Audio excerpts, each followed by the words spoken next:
Everybody, I pray that you are doing well today. It is a blessed evening. It's another MidLink. We're here 7 p.m. on Wednesday. So it's that time for MidLink. I'm Pastor Ty.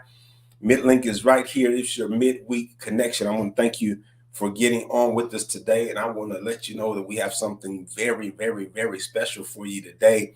And so I need you to do me a favor. You guys know what I'm going to ask you to do. You should have already done it by now. At some point, I shouldn't have to ask for this, but I will. I need you to share this. I need you to like this video. I need you to make sure you're being notified when we're on. Man, tonight's topic is something that is very important, and it is affecting, I believe, most of us, if not all of us. If not affecting us directly, it's affecting those who are around us. You don't want to miss tonight's broadcast, but you also want to make sure that your friends and family and coworkers and loved ones, everybody, have an opportunity to get what they need to get from tonight. So do me a favor, real simple ask. I want you to click the share button. Just click it and then choose how you want to share it. And if you want to go over and be over and above, you can. And you can invite somebody, or you can hit somebody on Messenger. You can text somebody, tell them, hey, MidLink is on. Go check it out. And I will be so grateful for you doing that. As a matter of fact, they're going to be grateful that you did it, because it's going to absolutely bless them. Now, before we move right along, you know what we do. We do this right here. Check in.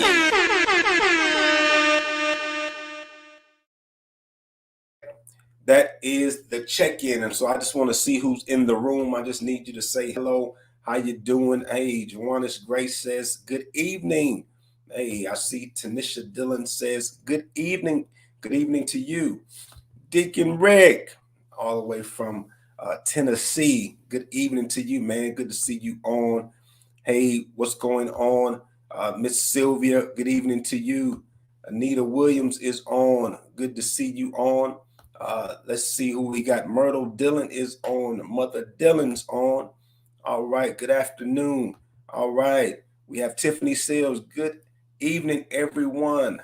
Tree Swain. Good evening to you.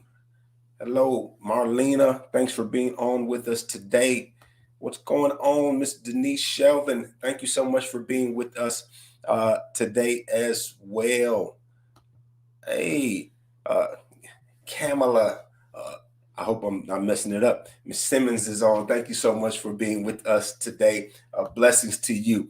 Everybody, if you haven't already, make sure you share. Even if you're watching this by way of replay, it's not live, you still can share. And I believe it'll get in the hands of the right people that need to hear what we have for you today. Today is going to be a very impactful broadcast. And so I want to make sure that everybody, as much as possible, can be a part of what we're going to share tonight. Now, during the month of January, we talked about vision. We talked about being able to see beyond what's right in front of us, beyond the obvious. And we talked about being able to look into our 2022 year and all those other wonderful things. If you haven't got a chance to hear those lessons, all you have to do is right here on this page where you're watching is go and scroll back a couple weeks, and you can check out the lessons on vision. But as I told you when we launched MidLink at the beginning of January, that you kind of don't know what you're going to get in MidLink. Sometimes we'll do lessons like that, more of a Bible study. Sometimes we'll do interview style. Sometimes we'll have special guests. And today is we've got a combo. We've got an interview style, but it's a special guest we have with us. I told you last week we were going to make a shift and go into relationships for the month of February. We want to talk about just the dynamics and the connections that we have with others and with ourselves and how that impacts our life. But I wanted to pause. I wanted to stop, because sometimes there are moments that we need to engage in. And I believe we're in one of those moments as just a race of people. I mean, not necessarily race as in black. I mean, just humanity, the human race. And we're seeing so many things happen that are just kind of off the radar, things we haven't seen in, I don't know if we've seen them ever, or if they're just like really coming to the forefront.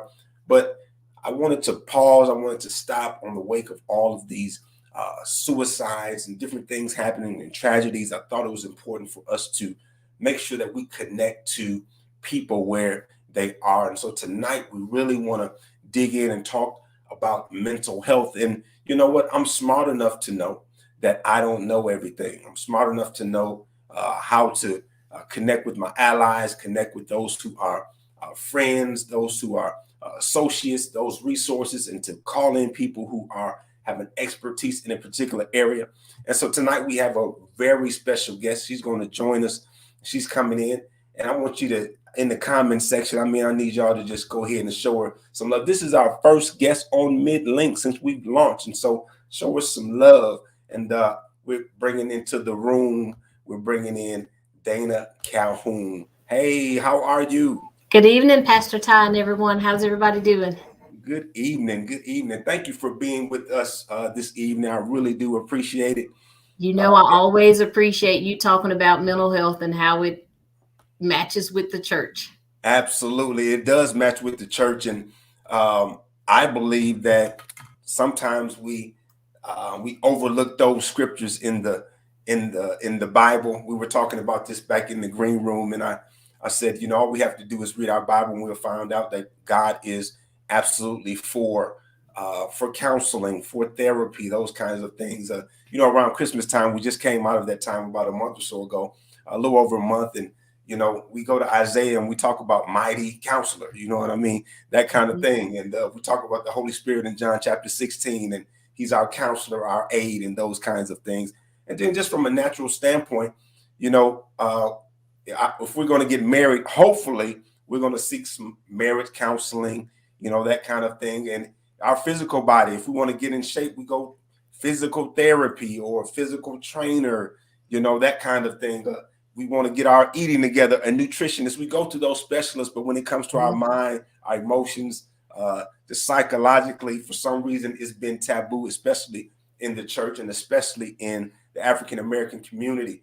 You know, and it's unfortunate that the stigma is that you are like out of your mind, or either, you know, this is something that's relegated for well-to-do Caucasian people. You know what I mean? And We it have is definitely got to break up those stereotypes and those myths and absolutely. make it more just as commonplace as getting treatment for asthma or diabetes or, like I you love said, that. physical therapy and all of that. We've got to normalize it. I love that. I love that. I would agree 100%. As humans, we're complex, and so to try to just have a cookie cutter type approach, I just don't believe that works well. And God has made us the way He's made us, and He's given us people such as yourself who can help us in what we do. So, can you just introduce yourself to our audience and who you are and what you do?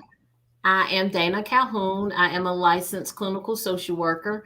I practice here in a private practice in Gaston, seeing ages 13 through adults Wow. for all type of therapy needs, anger management, parenting classes, depression, anxiety, stress management, all of those things. I have been in private practice for 4.5 years, but have been in the mental health field.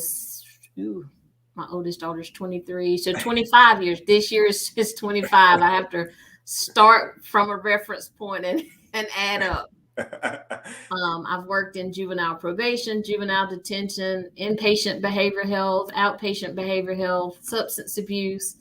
So I've seen how mental health is connected in all those different facets of life. Wow. Yeah, you had some experience in this. I didn't know you were gonna say 20 anything.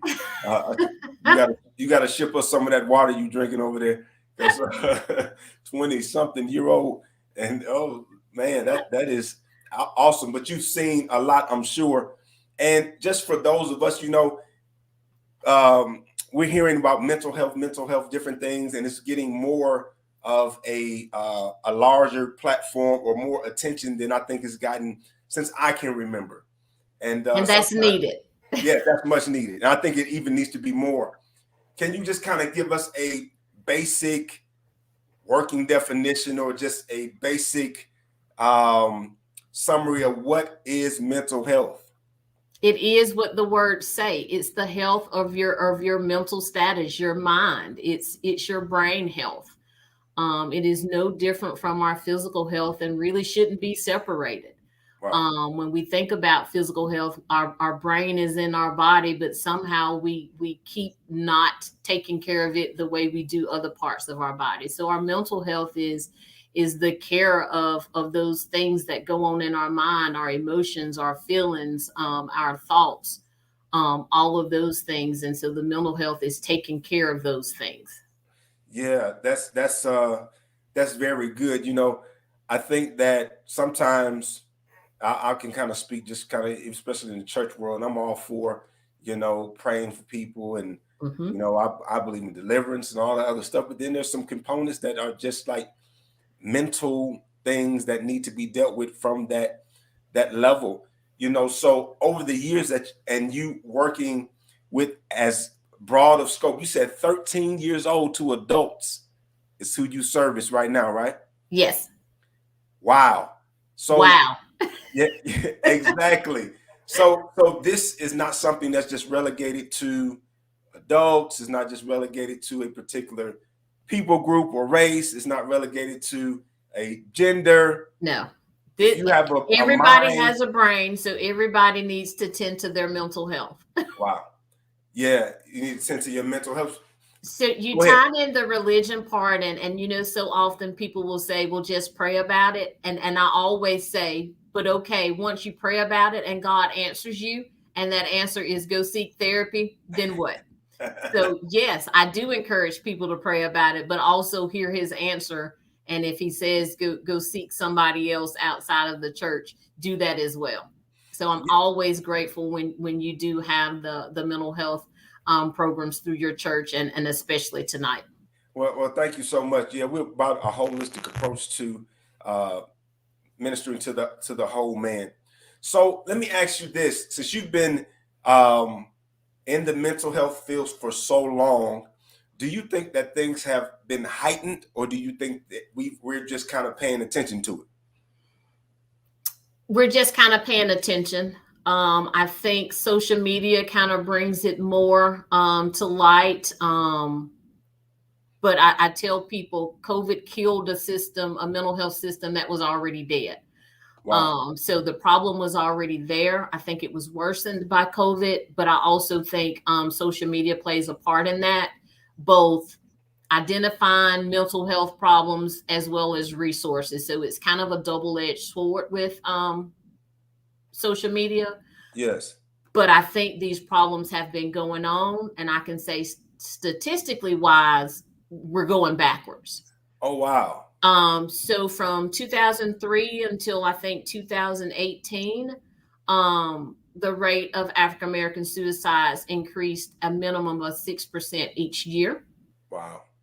Where and in 2019, suicide was the second leading cause of death of African Americans from age 15 to 24.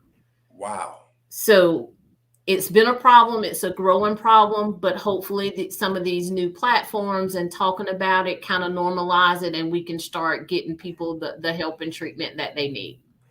Wow. Second leading cause of death. In 2019, from ages 15 to 24, suicide 15 to was the second. 24. Yes. Wow, because when you hear that, and most everyone on here, I'm sure, has heard about some of the high profile suicide that Hmm. have taken place over the last week or so. Uh, uh, Think about actually, all the ones we don't hear about in the yeah, news. exactly. That's what I was going to say. The ones we don't hear about, and when you look at those people, just that age group, or you look at those who were celebrities and that kind of thing, it's like, man, they got it all going for them.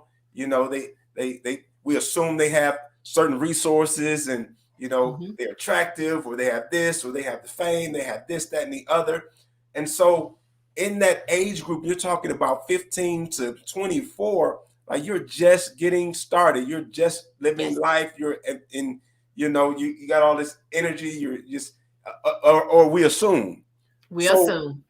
what is, and I know we're not, I know you can't just give us like a diagnosis necessarily, but what brings a person to that point? In what have you seen, let's put it that way, what have you seen in that age group, or in in demographics that we wouldn't think would be suicidal or depressed. It's actually the same thing in adults. It's anxiety, it's depression, it's poverty, it's some type of trauma. It is exactly the same thing we're seeing in adults. And we keep telling ourselves it's just a kid thing. We've got to stop normalizing that trauma. We've got to stop minimizing kids' feelings and emotions. We've got to move away from kids are to be seen and not heard. We've got to listen to them.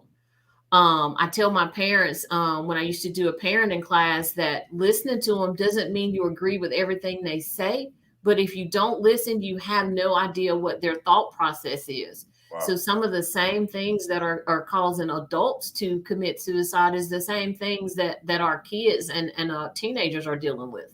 Wow, that's scary. You know, and then throw in some peer pressure with all of those things, and throw in some social media, and throw in, unrealistic expectations of educational success or job success, or, live up to a family name. So, that age group is dealing with all of those things. Yeah. Someone said, yes, ma'am, I've learned to listen with different ears.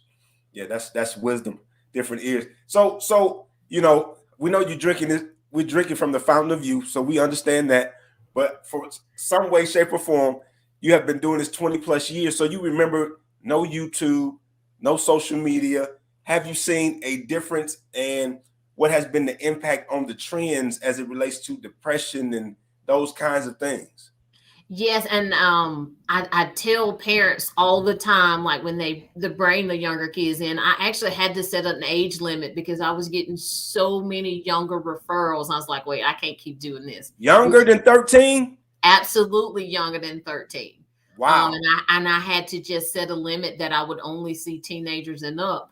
But I have seen a big difference. One is the social media.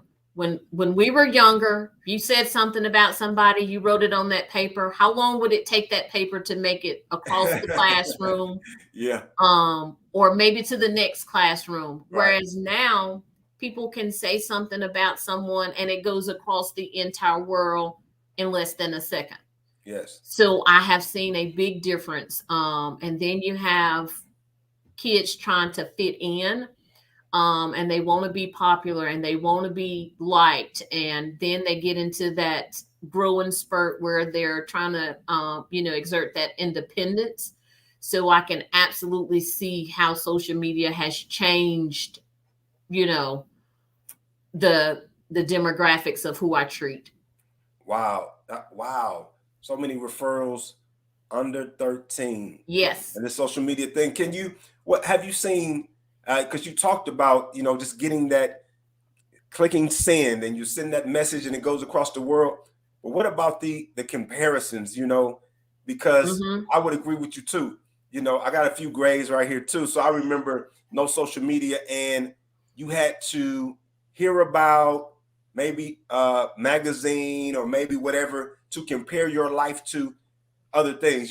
There were things we didn't have, but we didn't know that we were missing anything because it was what it was. We didn't really have a lot to compare it to other than the other people in the neighborhood. So when you look at kids are already going through the normal life stages and they get to that seeking independence, but then all they have to compare is now social media.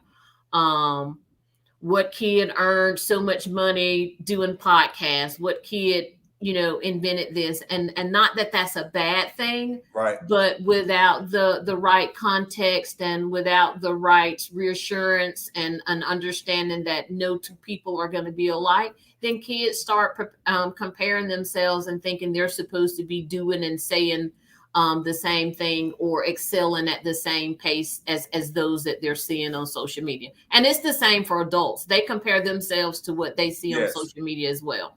Absolutely, all the time. Yes, all the time. And I tell people, like, you can't compare your life to someone else's highlight reel, because nobody's posting something that does not put them something that does not put them in a good light. You're not going to post that picture or that video if it doesn't make you look good, right? So it's the highlight reel.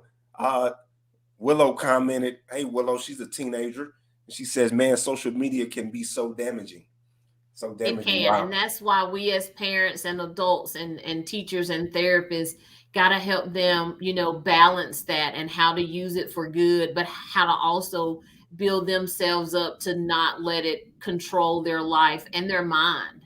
Yes, absolutely. So whether it is real versus real, that's good. That's a good one. That's good. Whether it is adult or whether it's children, can you talk to us just about uh, some signs of? Let's not even go to the place of being suicidal because, and you can correct me. Please correct me if I'm wrong. It doesn't just start there. Oh, no. Yeah, there's some stuff that's been going on for a period of time, however long that period of time is, but there's some stuff that's been going on. And I know, like, in a lot of times in the Black community, and I can speak to that because I've been Black all my life, so in other communities, I'm sure they would concur. But in the Black community, you would say, you know, something's wrong with this person, or we had little terms we would use, but we kind of diagnose them based on our language or whatever it is, and we Hmm. kind of put them in this category, but we don't necessarily go to the place of what are those signs of, and what does that really mean, and how can this play out? We just say, oh, he's this, he's that, or she's whatever it is. We I dismiss think it. it applies to teenagers and adults. Yes, There's the depression, not sadness. Sadness is a normal emotion. It's okay to be sad, but when that sadness makes you not eat, not sleep, not bathe, not leave the house, not talk on the phone, not go to work, that's when that sadness is no longer normal, and you need to take a next step and getting some help. So I think as parents and coworkers and family members and church members, when we see this drastic change, um you know not eating, extreme weight loss, or overeating, right. an extreme weight gain in certain amount of a certain amount of time, isolating, any change in their normal routine, that's a time to say, hey, I noticed XYZ. How can I help you? So many times you'll see on social media or you're here, check on your strong friends, but you need to know how to check on your strong friends. That's good too. Because if you just check and call or text and say, hey, how you're doing, they're going to say fine. Yeah, And you I'm will good. have accomplished nothing. Right, right. So instead of doing that, point out what you notice. Hey, I notice if as a parent, hey, I notice your sleep habits are different. Hey, I notice your eating habits are different. And consult with others who know that person just as well, whether it's the other parent, a teacher, another family member, a pastor, a coach. Say, hey, I've noticed little Johnny, little Susie's not sleeping the way they used to. Have you noticed any changes at school, at home, in church?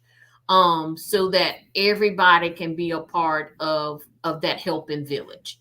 Wow, yeah, and it does take a village, and I think just based on um, life circumstances, whether it is COVID, whether it is employment type status, whatever it is, or just the anxiety from Hmm. am I going to get COVID or whatever it is, and you're saying this and you're feeding yourself these things, whatever that is, I think has like made us a little bit more exposed to just not being at the best place mentally.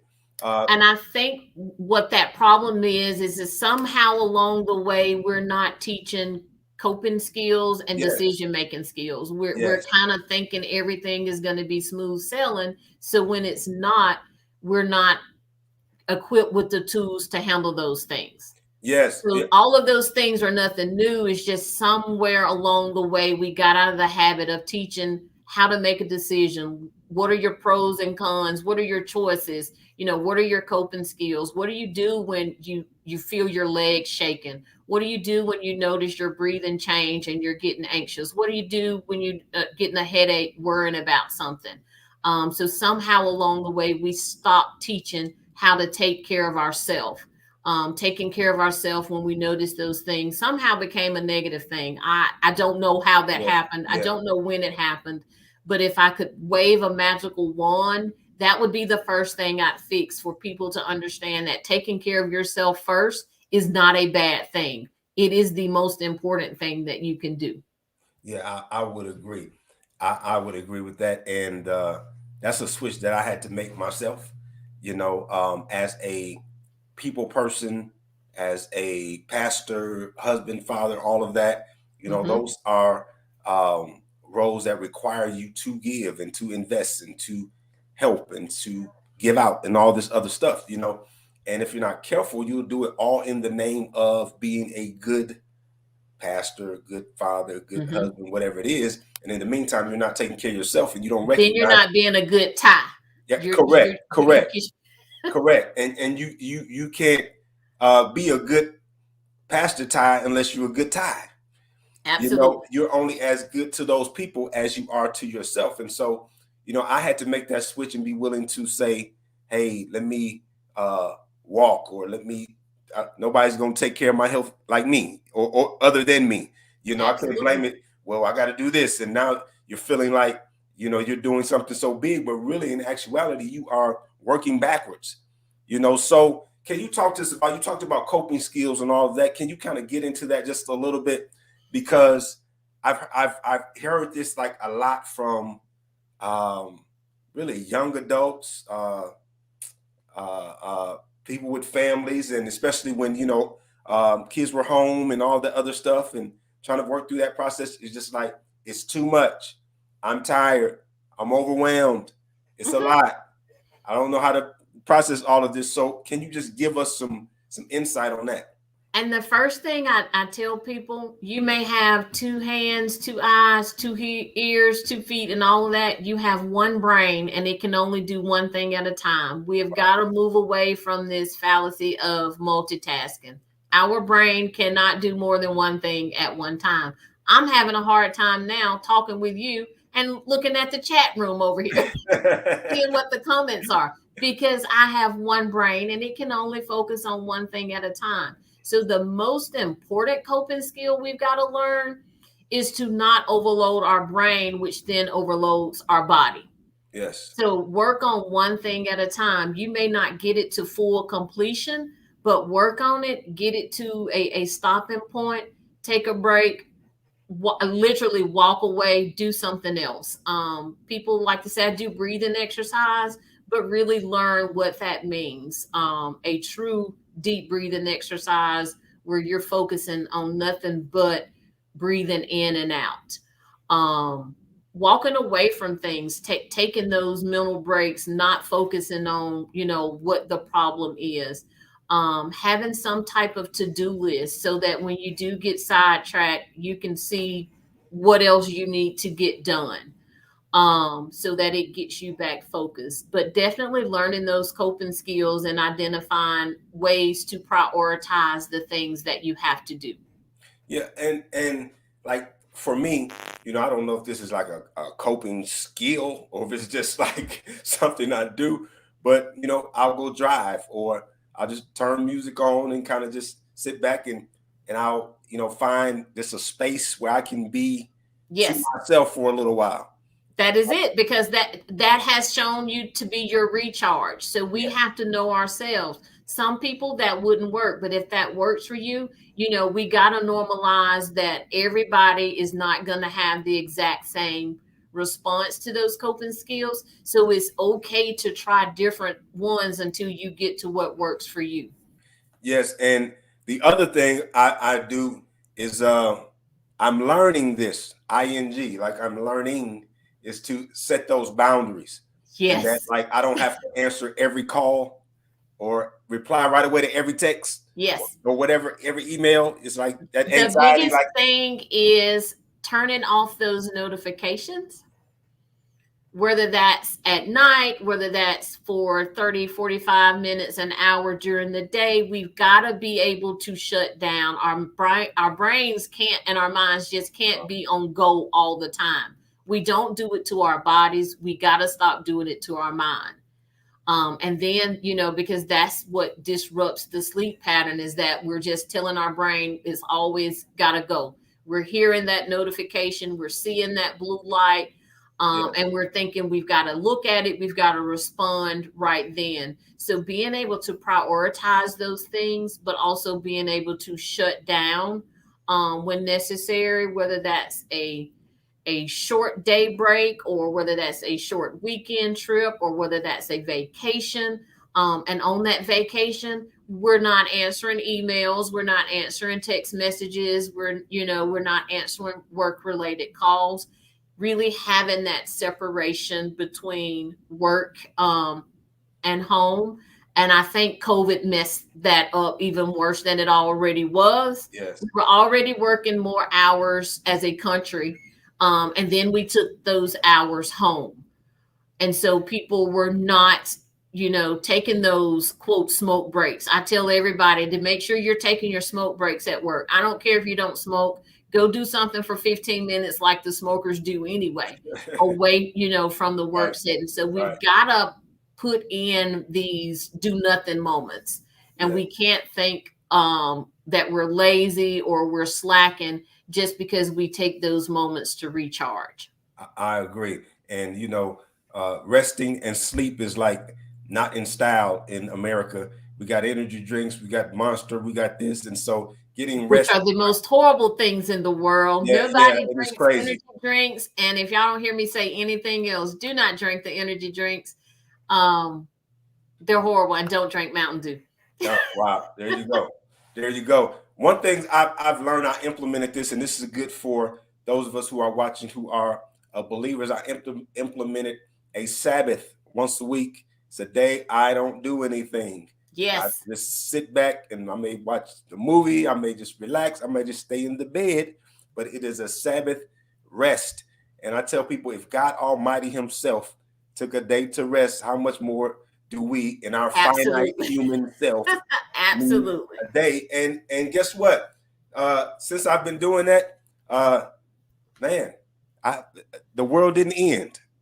So And that's my thing. And, I tell my kids and I tell my family, hey, it's me time. I'm not answering the phone. None of those things.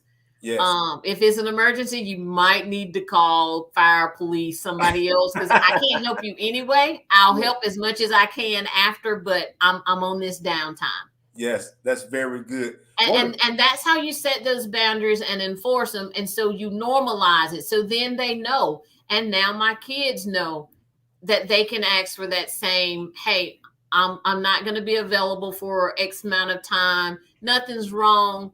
I just need a moment to reset. And so we've got to normalize that as well. And as we learn, we've got to teach, especially our kids, to know that they do not have to be going all the time. That they do have to have that mental and physical rest. absolutely. One of the things we talked about before we went on the air, and I want you to kind of speak to this because we do overlook it. We say check on our strong friend, but there's other people who feel like they have to be strong that are in leadership positions. And you talked about the clinicians who are struggling because they're having more clients, more hours, and Oh then yeah. the counselor needs counseling or the therapist needs therapy. And my mind went to even pastors and just leaders of your home, just whatever it is. We've You know, all got to have that downtime. We need to connect with those. But I tell all my clients, if you do not want a therapist who has a therapist, I'm not your person. Because just like you sit on this couch, I go sit on somebody's couch as well. Because I can't take care of me and yeah, all that I have going on personally, that's and then add on all that I hear in my counseling sessions from my clients. yes, So, we've got to build us some safe places, so that we can deprogram and deprocess some of these things. So we're not just walking around holding all of these things in. yes, We've got to have those outlets with like-minded people, whether it's the church just getting together and do nothing, um, or whether it's a group of friends getting together. Like I say, we have a thing where we have to get on Zoom and you can't turn your camera off. We need to see everybody's face, and that's just to check in. right, And most of the time we don't even talk about work or anything like that. It's just say, hey, how are you? What do you need? When are you planning to take a break. Yes. What off days are you going to have? Are you going away? So it's kind of pushing them to follow through, to Accountability. make Yeah. sure they are taking that downtime. Not are you going to do it, but hey, when's your next off day, or when's your next 2 or 3 off days? When's your next vacation? To kind of make it normal that we are not working 24 hours a day, 7 days a week. Because I can tell you, there's enough clients out there we could. Yes. Wow. I believe that. I believe that because you talk about the clients that you serve, and you got to think about the people who aren't even open to going to therapy Oh yeah, that need it, you know. And so I get that. Let's see. Tiffany said I had to learn every counselor, leader, mother, etc. needs a counselor. I would agree with that 100%. absolutely. And, Absolutely. and I think what we need to normalize about therapy, it is not a counselor or a therapist telling you what to do or how to do it. It is a set of unbiased ears. That's good. Most of the time, my sessions are listening to people who already kind of know what they want to do Yeah. anyway, and just being that unconditional, unbiased set of ears. That's very good. And that was going to be one of my questions as we kind of prepare to bring this thing to a close. It's just so good and it goes so fast, I told you it would. I know it. I know it.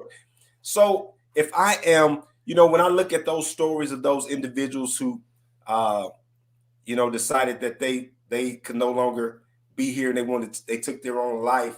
Those closest to them said, hey, I didn't ever think they would do that kind of stuff or whatever it is.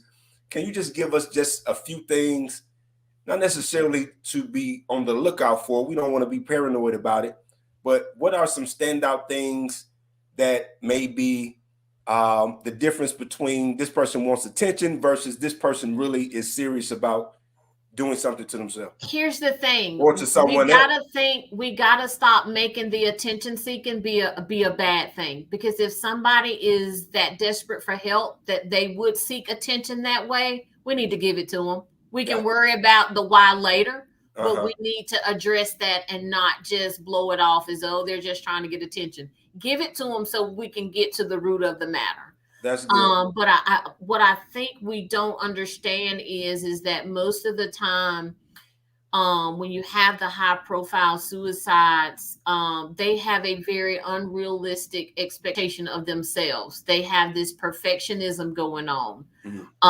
So a lot of times, there are no warning signs.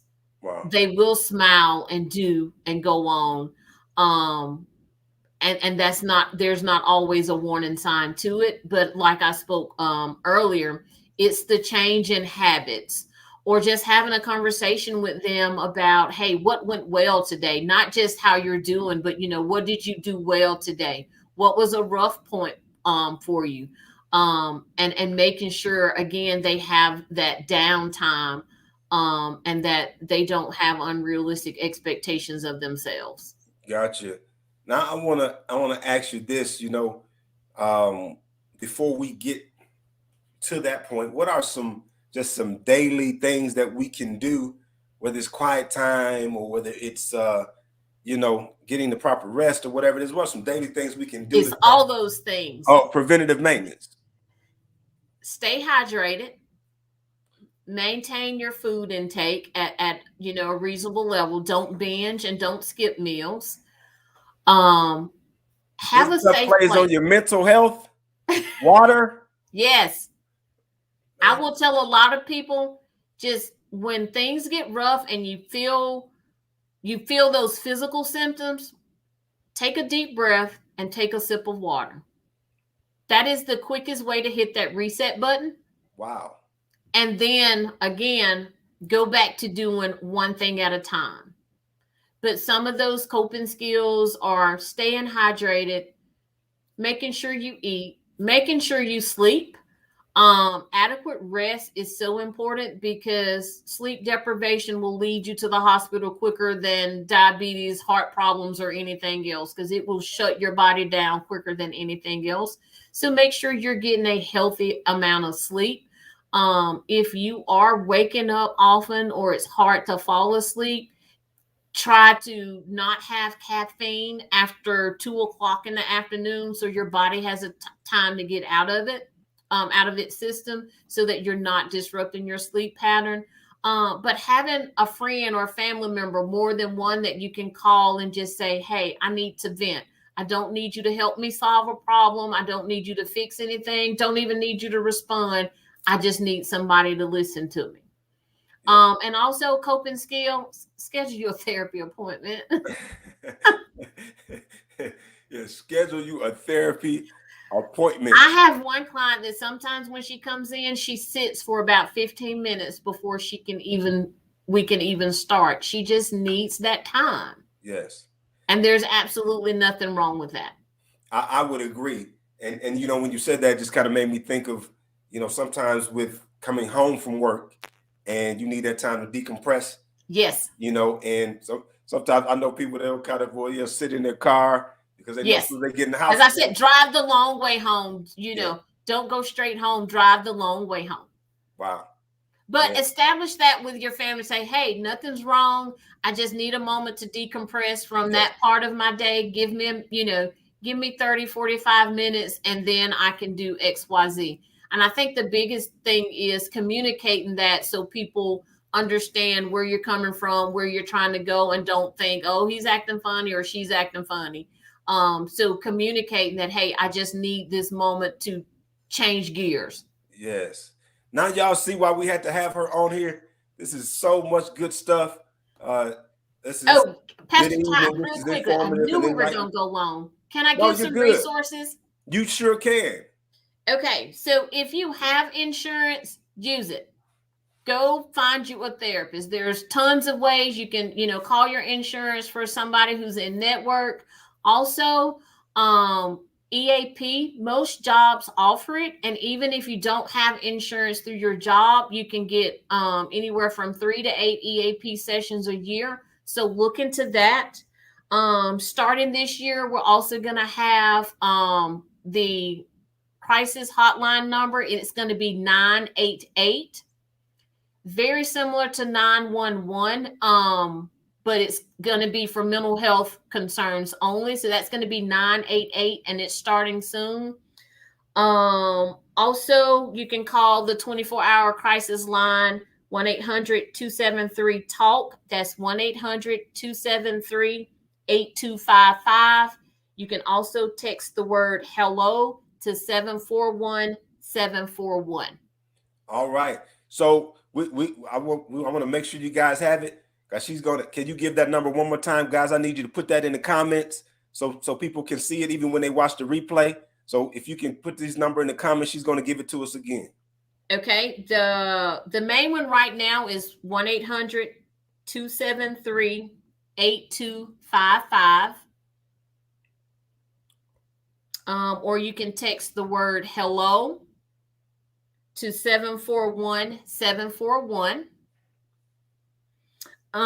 Veterans also have a dedicated line. They can text any message to 838-255. And then starting later this year, they moved back the mandatory start date, but sometime this year in 2022, we're going to have the 988 emergency mental health number. Gotcha. That's awesome. So let me say this too. We need to make sure we have your information, how to contact you if you are local, if you're in Gadsden or surrounding areas, and sometimes you have to make the drive to get a good counselor. And so I am local here in Gadsden, and I also do telehealth appointments like we're doing now. okay. My office number is 256-613-5305. Come on, I need y'all help to type for me tonight. Tell it to us one more time. 256-613-5305.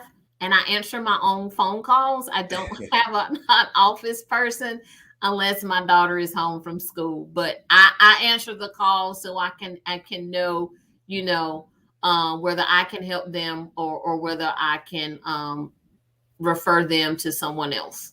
Awesome. But we have a lot of clinicians in this area. And most of us may have some openings. Gotcha. Okay. Gotcha. Uh this is Dana Calhoun's number right here on the screen, 256-613-5305. Yes. You guys, Mrs. Dillon put the correct numbers, and Tiffany did. Looks like somebody else put an incorrect one. It's 256-613-5305. yep, that's we got you. We got you. And then you have here are the crisis numbers. Yes. Text hello. And so whatever you need. Guys, don't ever be afraid to get the necessary help. Yeah. And Call me if I can't help you. I'm gonna steer you in the right place. yes, I don't do these things with Pastor Ty and other people for the business. Trust me, there's enough out there, but I want everybody to normalize getting some help, whatever that looks like. And just before we go, Pastor Ty, getting yes, help does not always mean medication. So don't think that just because you start seeing someone that leads to medication. One, I can't prescribe medicine, but two, there are so many things that we can work on before it gets to that point. yes, that is absolutely correct. I'm glad you hit on that. You don't have to necessarily get on medicine. And I'm also glad you said that you can use your insurance, because that's one of the biggest things. I can't afford therapy, I can't afford a counselor. And so you may have that benefit already and not be aware that you even have it. Listen, Yes. it's about our time to sign off, but what I wanted to do is take about somewhere about 5 minutes or so. If you have a question that you wanted to that you want to ask, you can go ahead and type it in the comments, or if you don't want to necessarily put it in the comment section, but you have a question that you would like to get asked, then I'm going to tell you to text this number. If you text it to this number, we'll get it, and I won't mention your name. I'll just ask Miss Calhoun the question on your behalf. But we're going to take about 5 minutes, so you got to type quickly, and we can't get the whole family history, but we just need just to get us straight to the point. If you want to put it in the comments, you can. If not, you can type it text it to 256-292-TPPC, and I'll be glad to read it to her. And so we want to do that. We want to take full advantage of her while she's here. I told her it would be short and sweet and hard to beat, but she's in her passion, and so I can't just miss out on this wonderful information she has. So if you have a question or you have something that you want her to address in a very brief manner, she can't diagnose you and all that other stuff, but she will just speak to it if she can. If you have something that you want to share, we will definitely do that. I'm so excited that she was able to get on with us tonight. And with such short notice, I reached out to her. She said absolutely, and so I'm telling you, I owe her a major favor. Thanks, Pastor Ty Dillon, and for having Mrs. Calhoun on to support. Absolutely, I'm glad she was on to support. Great information and resources. Thank you so much. You're more than welcome. Thank you for being on. And if you guys haven't shared this already, it's not too late. Now you see why you need to share it. And even if people don't watch it live, if they watch the replay on your timeline, I just believe it. God has a way of directing this stuff to the right people. And who knows, this could literally save someone's life. And so let's make sure we do our part. It's a simple task to ask, to to make sure that we are doing our part. I don't think we have any questions. We not getting any through our text service, and we're not getting any in the comments, which means that you are just absolutely thorough. And they put the information back up there so people would have it. So they would have it. So you're absolutely wonderful. That means you're an awesome communicator. No questions. I enjoy doing what I do. Yeah. But I always enjoy spending time with you and your church. I appreciate it so much. Thank you for showing that you can have Jesus and therapy too, Yeah. and that they don't have to be exclusive of each other.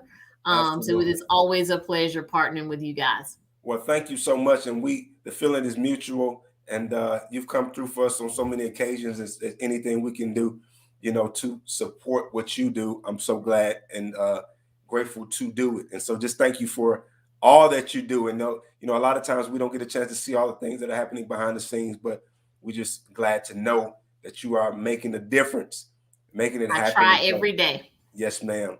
Absolutely. Thank you so much again. Thank you so much. Okay. Y'all have a good Okay. evening, and call me if you guys have any questions. I do have voicemail set up because either I'm in session or on a call with somebody else. But if I can't help you, I will definitely give you the resources of to where you can go and get some help. Sounds great. I think your line's gonna be blowing up, so you That's know. absolutely fine. Yeah. Thank you again. All right. Y'all have a Okay. good All evening. right, you too. Be blessed. Guys, I told you that tonight's episode, tonight's broadcast would be special. And maybe you got on late and maybe you thought that it was going to be on relationships like we told you. But so you started to say, what was this going on here? I'm encouraging you to go back, watch this broadcast. And I believe something was shared for everybody, no matter what level you're on or where you are as it relates to your mental health. If you feel like you're doing fine, well, you need to know how to continue to do fine and to continue to have strong mental health, be mentally tough. I guess we can use that in tough times. And so, but it's about us making sure we're healthy. And she shared so many key tools and nuggets and information and resources, those type of things. So you want to make sure that you watch this broadcast. That's what we're about here at MidLink. It's not just about getting you on here so we can preach to you every week. That's wonderful. You got an amazing sermon today about life application and what it means to take care of the component that God gave us, which is our emotional, psychological, our mental health. And so I'm so glad that you made a decision to be on today and to hang with us. Again, if you haven't shared, if you haven't liked, you know what to do. But I want to encourage you to make sure that you're with us on next week. Next week, our plan is to continue and to stay, well, not to continue with this particular thought, but to continue on with our regularly scheduled program to begin to talk about relationships on next week. But this really is insightful, even concerning how we manage relationships. So don't minimize what was shared here tonight. Know that it was purposefully shared. We weren't trying to just come up with information to kind of fill the time. And so I'm so grateful for Mrs. Dana Calhoun being with us today. So blessings to you all. That is our time for tonight. I can't wait to see you again next week. That's Wednesday. We're going to be right here Wednesday at 7:00 p.m. Central Standard Time for MidLink. Hey, much love to you guys. We'll connect with you real soon, everybody. Be blessed.